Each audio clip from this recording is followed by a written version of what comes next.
Parmi les personnages historiques lorrains, Jeanne d'Arc est notre plus grande star du Moyen-Âge. Mais bien plus ambigu qu'un personnage historique, Jeanne d'Arc est surtout un personnage politique. Son histoire de son vivant, c'est celle d'une manipulation. Son histoire après sa mort, c'est celle d'une récupération. Raconter Jeanne d'Arc, c'est raconter l'histoire d'une querelle de mémoire. C'est poser la question de ce que cet Armagnac du XVe siècle incarne encore dans la Lorraine et la France du XXIe siècle. C'est une affaire très sensible. Tantôt icône du nationalisme, symbole de la République, sainte catholique, anticléricale, le fantôme de Jeanne d'Arc n'en finit pas d'être retourné dans sa tombe. Alors mettez vos certitudes de côté parce que Jeanne d'Arc n'est pas celle que vous croyez. Commençons par les petits mensonges du roman national, que nous retrouvons jusque dans nos manuels scolaires. D'abord, Jeanne d'Arc s'appelle en fait Johanna, un prénom d'origine biblique qui signifie la miséricorde de Dieu. Quelle ironie! Ensuite, elle n'est pas bergère. Son père est un propriétaire terrien bien installé dans son village, et s'il arrive à Jeanne de garder des bêtes, c'est ponctuellement. Par ailleurs, si la fameuse coupe au bol est attestée, elle n'est pas blonde du tout. Et enfin, elle n'a pas été brûlée pour sorcellerie, mais parce qu'elle entendait des voix et qu'elle s'habillait en homme. Pourtant, entendre des voix, c'était plutôt répandu au temps de Jeanne d'Arc. Parce que à l'époque, le seul droit des femmes à s'exprimer sur les choses du monde, c'est quand Dieu parle à travers elles. Ce type de pouvoir d'influence, exclusivement féminin, est donc pris très au sérieux par la noblesse qui dirige les affaires militaires et politiques. La suite, on la connaît. Jeanne rejoint le roi Charles, emporte de grandes conquêtes militaires, est faite capturer par les Anglais, puis brûlée à Rouen. Les Anglais? À Rouen? Oui, ça sonne bizarre. Parce qu'en réalité, à l'époque, il n'y a pas un roi de France, il y en a deux. Et lorsqu'on dit que Jeanne rejoint le roi de France, en fait, elle rejoint un des deux camps de la guerre civile entre Bourguignons, alliés aux Anglais et dirigés par le duc de Bourgogne, face aux Armagnacs, dirigés par Charles VII. Ok, c'est dur à suivre. Ce qui compte ici, c'est surtout de comprendre que lorsqu'on dit que Jeanne d'Arc a mis fin à la guerre de 100 ans, c'est un gros raccourci. En réalité, elle a été déterminante dans la fin de la guerre civile entre Armagnacs et Bourguignons, qui a permis un recul décisif des Anglais, qui a permis la fin de la guerre de 100 ans. Mais alors, pourquoi une petite paysanne lorraine prendrait soudain fait et cause pour un Armagnac? Eh bien, pour le savoir, il faut connaître Domrémy, ce charmant village où est née Jeanne d'Arc. Pas intéressant? Vous n'êtes pas prêts. Domrémy est construit sur la rive gauche de la Meuse, côté Royaume de France. Mais la paroisse dépend du diocèse de Toul et de l'archevêché de Trèves. Au centre du village et au nord de l'église coule le ruisseau des Trois Fontaines. La partie nord du village relève de la châtellerie de Vaucouleurs, mais l'essentiel du village est au sud du ruisseau. Il dépend du Barrois. La famille de Jeanne d'Arc en fait partie. Bref, Jeanne d'Arc grandit dans un village armagnac, au bon milieu d'une frontière géographique, spirituelle et politique. C'est sans doute ce qui fait d'elle une authentique Lorraine de l'époque moderne.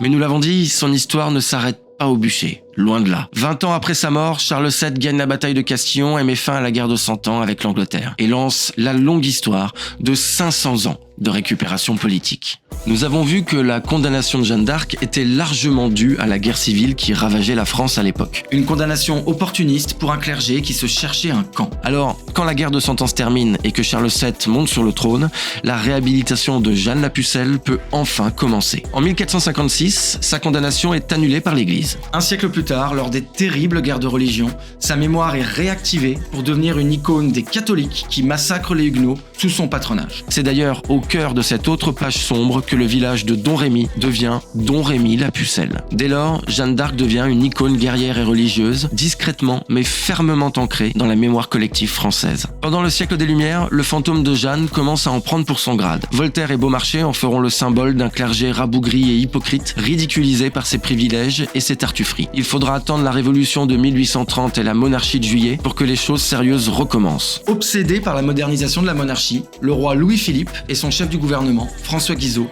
cherchent à réconcilier la France avec son histoire médiévale. Littérature, sculpture, peinture, Jeanne d'Arc devient soudainement une grande icône du romantisme. L'historien et libre penseur Jules Michelet, proche du régime, lui consacre alors un chapitre entier de sa célèbre Histoire de France. C'est la naissance de la Jeanne d'Arc moderne. Ressuscitée par la monarchie, elle va bientôt être élevée au rang d'icône de la Nouvelle République. Parce que Jeanne d'Arc, c'est d'abord une icône guerrière. Alors en 1870, quand la France perd l'Alsace, une partie de la Lorraine, et que Domrémy redevient un village proche proche de la frontière, on renoue avec Jeanne comme icône patriotique.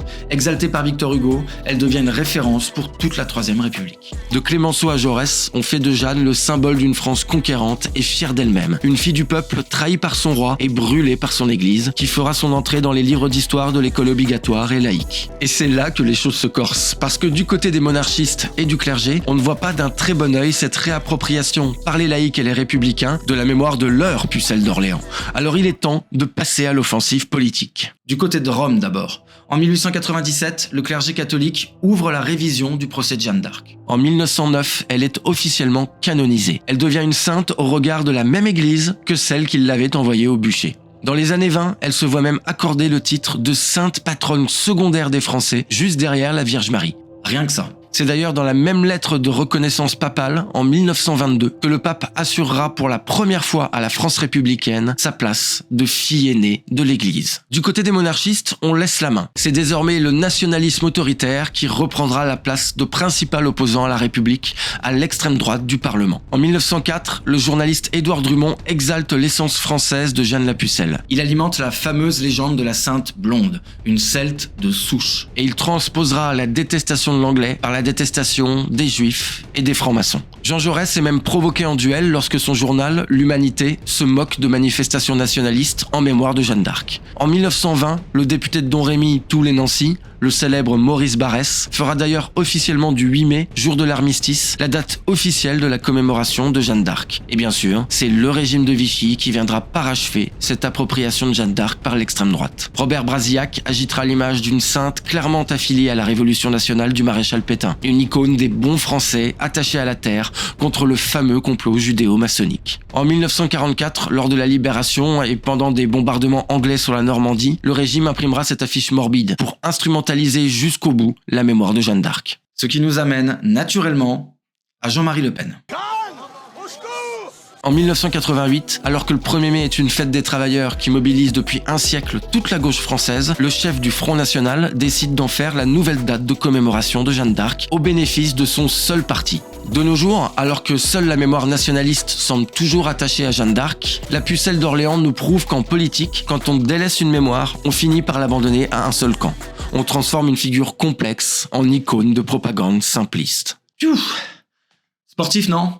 Il y a peu de personnages historiques qui étaient aussi manipulés après leur mort. Comme Napoléon, De Gaulle ou Robespierre, raconter Jeanne d'Arc, c'est raconter l'histoire d'une récupération politique éternelle qui commence dès le lendemain de sa mort et qui continue aujourd'hui.